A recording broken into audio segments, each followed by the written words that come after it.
I'd like to thank Mark for writing this project, which is very interesting, very topical, I think. And I'm very glad that it has started now. I'm really looking forward to working with you. And what I'd like to do in my talk is basically argue that the debate about the question, what is European bioethics, is still in an infant state, still in a very embryonic state, and it's dominated by ideology, and I'll argue that it has to move on to the next stage, a more scientific stage. And accordingly, the talk has two parts. First, about the current state of debate, ideology, and then about the scientific stage to come. Now, what usually happens if European scholars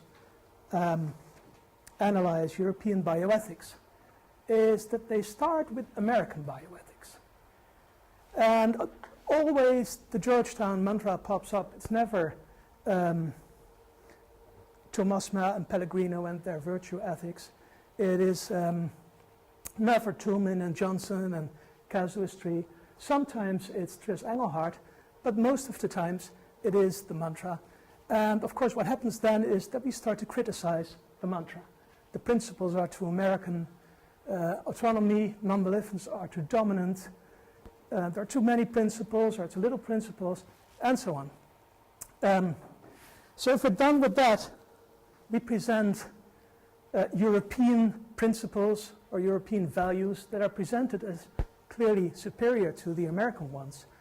And this, of course, is a very well-known example where we have added dignity, integrity, and vulnerability to enable a more complete and comprehensive respect for persons. Or alternatively, we also tend to present our own methods and approaches, which again are superior to the American ones. An example is Henk ten Have, who argues that European bioethics would focus more on the historical background of ethical issues and would consider the social, cultural context and would come up with substantive normative viewpoints and would not so much focus on procedural ethics as would happen in America. Now, I think this debate is still somewhat unsatisfactory. It is dominated by ideology. It seems to be driven by antagonisms in many cases. We start to criticize the other culture and present our own culture as superior in many cases. Many of the claims are quite vague. What is a European value? What is a European method? Often it's not clearly distinguished whether it's meant descriptively or prescriptively. And if it's meant descriptively, and a certain European value is presented as representing something, what does it represent? Dominant trends in policy documents, or European common morality, or mainstream European academia? It's just not clear. The claims are too vague. And then finally, many of these claims about European principles or European methods seem to be the product of quite subjective observations or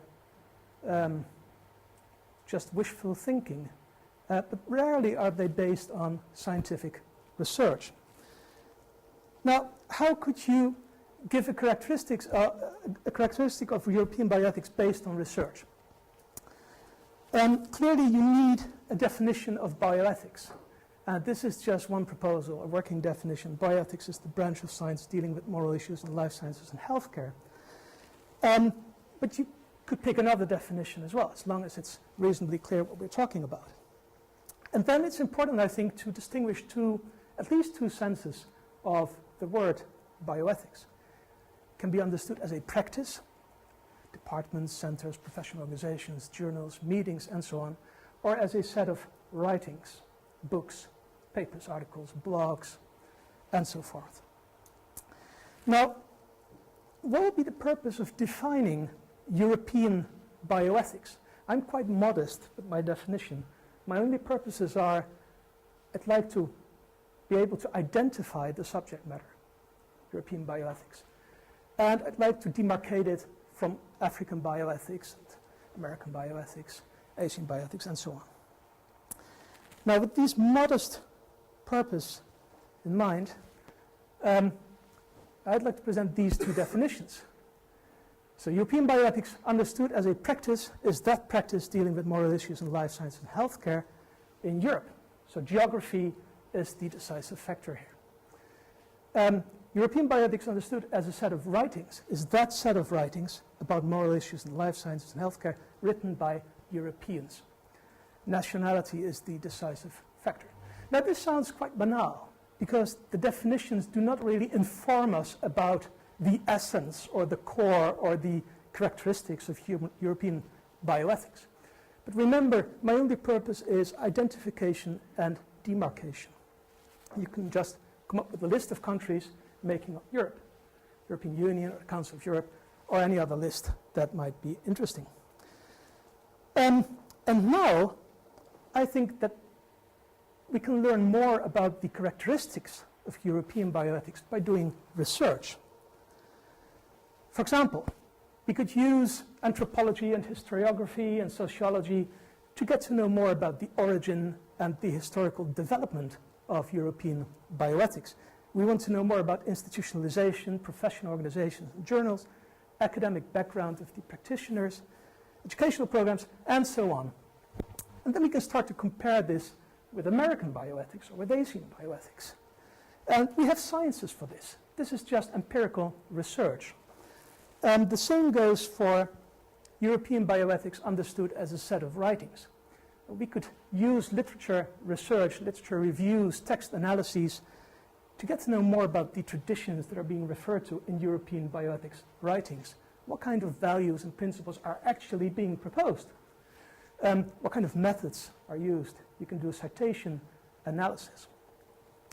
I think this sort of scientific research is really needed because we don't know too much about European bioethics. Let me give you one example.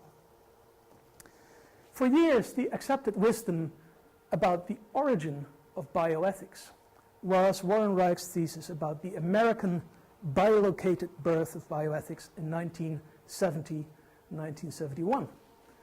Bilocated because Van Rensselaer Potter lived in Madison, Wisconsin, and he coined the word bioethics in his book, Bioethics Bridge to the Future. And Andre Hellegers, of course, founded the Kennedy Institute in Washington, D.C. And this was published by Reich in the mid-90s.